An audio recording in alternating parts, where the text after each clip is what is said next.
living near a very big forest, which was really beautiful. Before this incident that happened to me, I had never been to the forest. My family did not allow me, especially my mother, who was very sensitive about this, very sensitive about not stepping into the forest. Our house is facing the forest, and the window of my room facing the beautiful view of the forest every day. It was summer, and my close friend Eleanor decided to hold her birthday party outside the city in a special place she had in mind, and she told me that since it's far away, we will stay there for a night. I was very happy that we're going to have a lot of fun with my friends. I told my mother that please allow me to go to my friend's birthday party and stay there for a night, but my mother was very sensitive and did not allow me. We argued and yelled at each other, but my mother was not okay with it. I was so angry that I couldn't bear it anymore. I ran off the house. I could hear my mother's voice shouting, "Where are you going? Come back now," out of anger. I didn't know what to do or where to go. The only place I could see was the forest. I went forward and stepped into the forest. The tall trees and sound of the birds could be heard. It was so beautiful that I forgot the fight was between me and my mother. I was walking around into the forest, and one moment something hit me on my left shoulder, very lightly. At that moment I said to myself that my mother is following me and I should quickly turn around. And I quickly turned around and opened my mouth to say "Mom," but there was no one. I didn't care, and I continued walking. After 10 minutes, something touched my left shoulder again, quickly turned around, and there was no one. My heart started beating. I was looking around. I was little scared, so I decided to go home. I took 2 steps forward and something got my feet and I fell to the ground. I looked in front of my feet at that moment, but there was nothing that made me fall to the ground. Fear took over my whole body. I got up and took out my phone from my pocket to call my mother, but there was no service. I was more afraid. I started to walk faster. This time someone said into my ear, "Where are you going?" I turned back and looked. There was no one. I ran. I was scared and ran. Someone laughed in my ear and said, "You will die here." And then my hair was pulled and started to screaming out loud of fear. I fell to the ground. I looked around and I cried. Someone yelled my name. I was afraid. I covered my ears. My whole body was shaking. I felt that I was really dying here. My body was shaking. I couldn't move. Someone called my name louder again. It was my mother's voice. "Sarah," she was calling my name. My mother's voice was getting closer, and I screamed with my whole heart so that my mother would know I was here. I heard her footsteps coming closer. At that moment, something hit me on my shoulder again, and my scream stopped. The fear grew more and more. After a few moments, I saw my mother from among the trees. She found me and quickly came to me. I started to crying, but I couldn't speak. My mother said that we should leave here quickly, and whatever happened, we can't stop. My mother realized what happened to me, and she helped me to get up from the ground and hold my hand tightly, and we ran to the outside of forest. While running, I was touched by something again and even got poked. I got scared and I looked behind me with fear while running, and I didn't see anything until we got home. After that incident, for 3 months, I couldn't talk. I was unable to speak with my mother, and I did not talk about what happened. We're still living in the same house, but the beautiful forest lost its beauty in my eyes.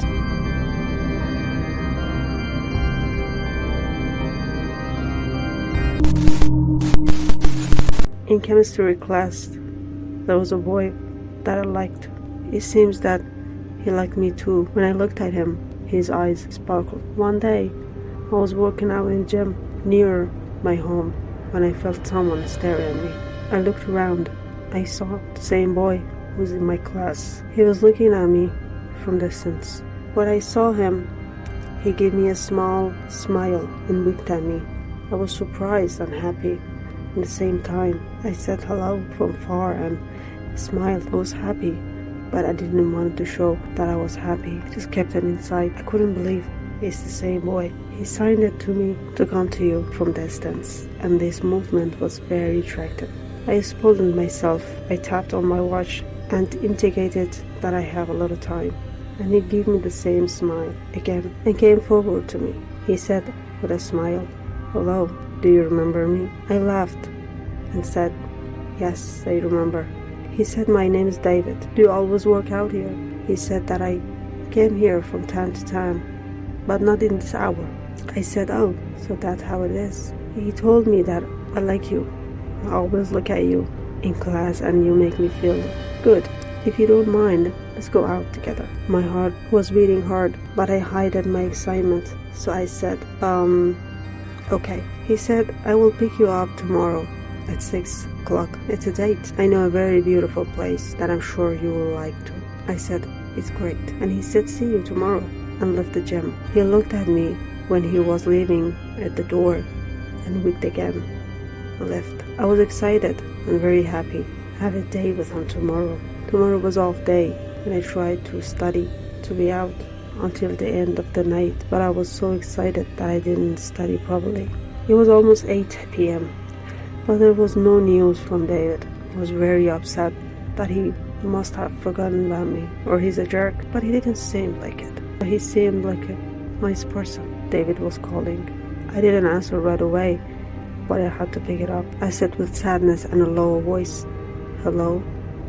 He said, "I'm very sorry for being late. I know.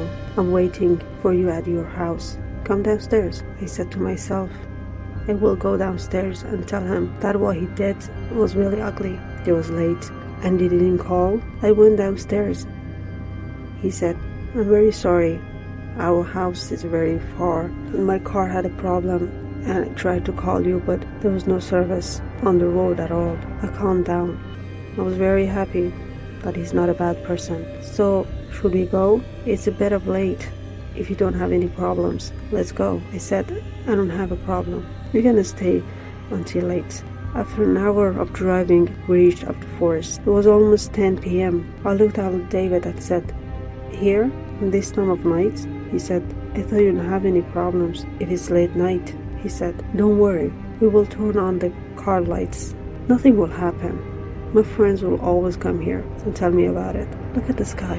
How beautiful it is." I looked at the sky and saw the stars and tried to be calm and pleasant. We sat next to the car on the ground. After a half hour, the sound of footsteps came from the ground. I looked around and looked at David. "Do you hear something? Someone's here?" He said, "I didn't hear anything. Don't worry so much." I said, "Okay." Tried to hide my fear. A little later, a voice came from the top of the tree, as if there was something on the top of the tree. I said to myself, "Well, there must be a bird or a wall around the tree." David said, "Let's take a walk. It's safe here." We started to walk. I heard the sound of the water drops. I looked at the sky and saw that the sky is completely clear, and there was no cloud in the sky to rain. I told David, "Is there a river here somewhere?" He said, "No, not at all." I said, "There is sound of dripping." He said, "Maybe it's sound of bird or something." And a few drops of water fall on my head. I didn't care. My phone battery ran out and the phone's flash turned off. David said, "Wait here. My phone is in the car. I go get it." I stood under the tree and waited for him. After a few moments, my bag got wet. I was surprised and called David. "David, where are you? Come back." And water was dropping from the top of the tree to the ground. My body was wet. I felt bad. The sound of David's footsteps came. He was holding the phone. He said, "I came here. Why is this tree dripping water?" He said, "It's very strange. I don't know." Then he turned on the flash of the phone and he said, "Let me take a look." I said, "Look at my clothes. They are wet from the tree. They are wet." "Look," David said, "turn around. Let me take a look at your bag." When he hit the flash on my bag, he was silent. I said, "What happened? My clothes are dirty?" I did not hear anything again. I looked back. I saw that his eyes were full of fear and he was looking at my clothes. I said, "Why are you looking at me like that?" He said, "There's nothing. Get out of here." He had turned off the flashlight, and then drops of water fall on my head. I said, "Oh, I'm tired. My whole body is wet. Where is this even coming from?" I put my hand over my head and tried to dry my hair. My hand got wet. David turned off his light, and I said, "Turn it on. It's too dark." He said, "Let's go. There is no reason to stay here anymore. It's late. Let's go home." I said, "Okay." But water dropped in my head again. I said, "Put the flashlights on the tree to see what kind of tree this is." He hesitated. The thing dropping from the tree was a red color. I raised the flash and saw a dead person on the top of the tree, bloody. That red color wasn't color or water. It was blood coming out of a person on top of the tree. I couldn't breathe. I felt pain in my chest, and the blood was spilled all over the tree. And I looked at David. He was also scared and not talking. I lowered my head and looked at my hands and saw my hands, my clothes, my hair, all of my body. I started screaming. David put his hand over my mouth and said, "Shh." I was shaking with fear. The sound of footsteps came, and David and I tried to go off the forest very quietly, but the sound of the leaves crushing under our feet did not allow us to walk silently and quiet. David was holding my hand tightly, but my whole body was shaking. I felt that I might die. When we got to the car wouldn't start. David tried and tried to start the car, but it was no use. Something hit the car window. David and I looked at the window. There was a person. We couldn't see his face. It was in the dark. The whole face was not clear from the darkness. He told us in the thick voice that if you don't get out of here, you will be the next one, and started to kicking the car. Was crying out of the fear, and David was trying to start the car, which finally started, and we got out of the forest. We didn't talk to each other on the way back. We both were confused and scared. All of my body was shaking, and my clothes were full of blood. Near a gas station, David said, "If you want, I can give you my clothes to put them on." I said, "I don't want to. I don't want to get out of the car. I don't want to go anywhere. I just want to go home. Take me home." He said, "Okay," and he took me home. The next week, I saw David in my class again. He was just looking at me from distance. He said, "Try to forget." I said, "But I can't. I still feel my body is full of blood."